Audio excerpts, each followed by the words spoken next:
is wrong, and we use these, and the conclusion is we use the machines. But on the other hand, suppose we find out they're not very reliable, and they are subject to error, if not fraud. The sooner we know that, the better in terms of what's happening elsewhere in the country. Yes?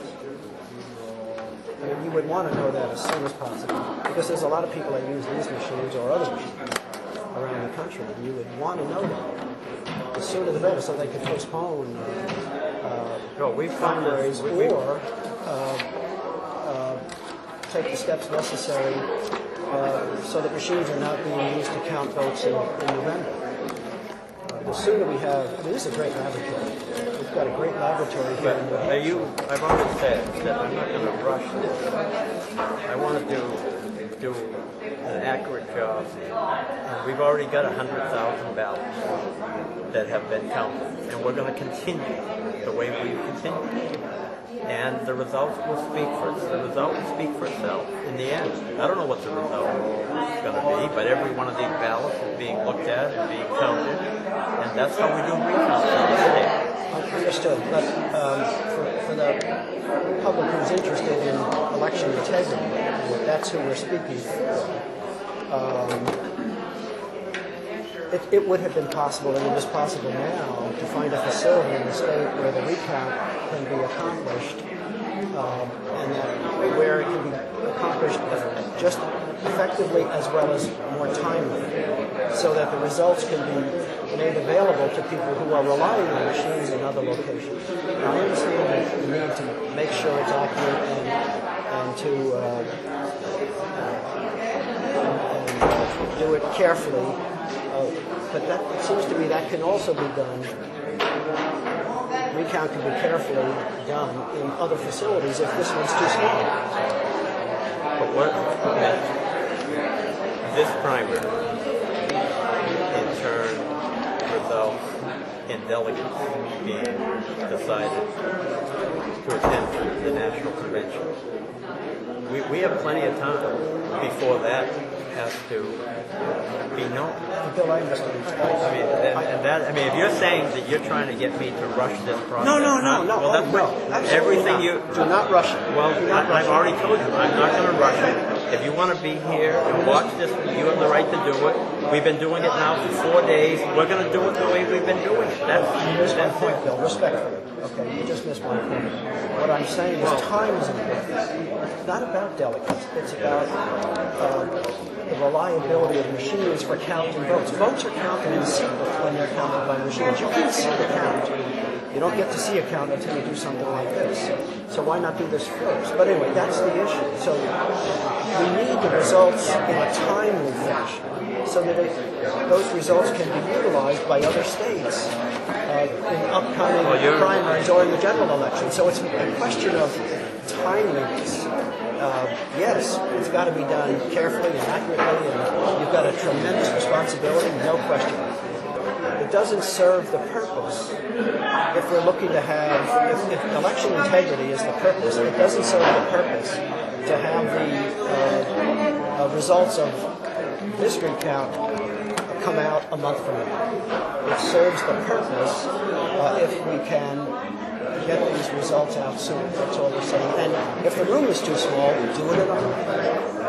Yeah, but your purpose may not be my purpose is to have an accurate count of these ballots that have been cast.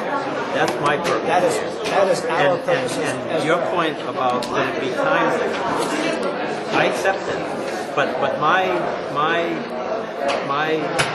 idea of timely might not be your idea of timely, because my first and foremost responsibility here is to make sure that this is an accurate process, and I'm not going to have timeliness interfere with a fair and accurate recount. You've heard me say accurate, effective, and timely. No, I've heard you say timely mostly. You're talking about timely. That's what you've been talking about. You've used the word timely several times. And you'll see town, one candidate may go up 1 or 2, down 1 or 2. There were a few instances that a candidate change more than just by a few So there are votes. some discrepancies between what people are marking on their ballots and what machines are No, counting. it was the discrepancies so far that we have found have been human mistakes, not machine mistakes. You look at the printout of the machine count, and you look at the recount, and in some instances, the candidates have gone down.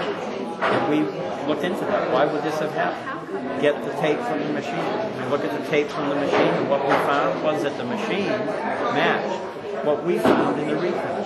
But other votes had been asked. Our recount numbers were actually lower, and when that happens, basically ask the question.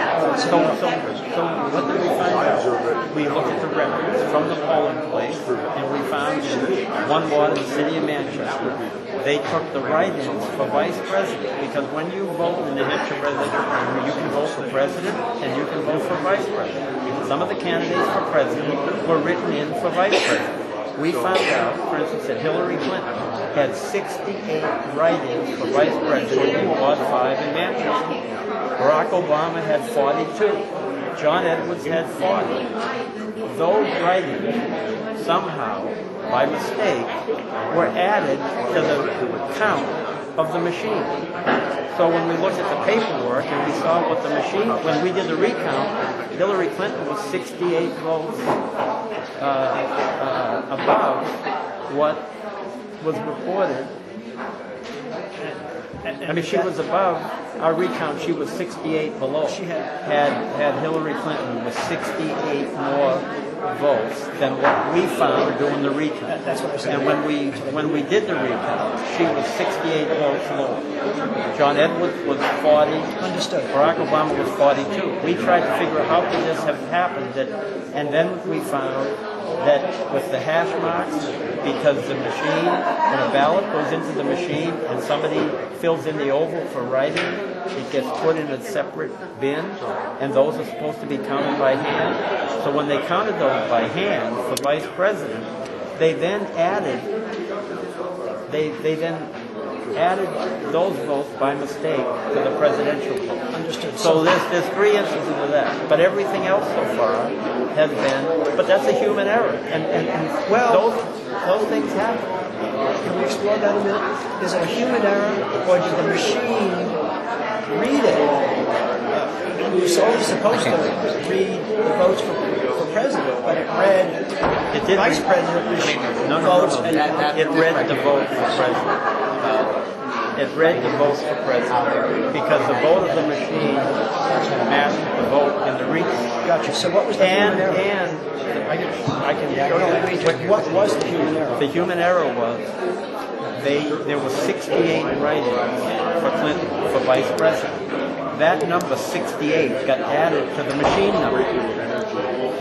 So what was sent to us after election night was a count that included 68 more votes. We didn't know that until we did the recount and said, why is Hillary Clinton 68 votes lower? But where was the human error? What actually happened? The person's got a ballot. What did that human do wrong?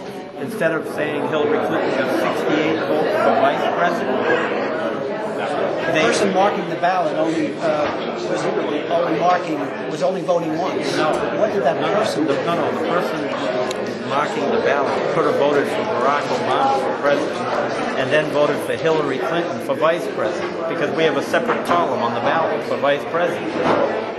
Or she could have voted for John Edwards and then wrote in Hillary Clinton, or could have voted for So the human Hillary error was Clinton. the person marking the vote for Barack Obama. Now, why would that person also enter a vote for Hillary for president? No, not for president, for vice president. I'm sorry, for vice president. Because he maybe would think Hillary would be a good vice president. I don't know.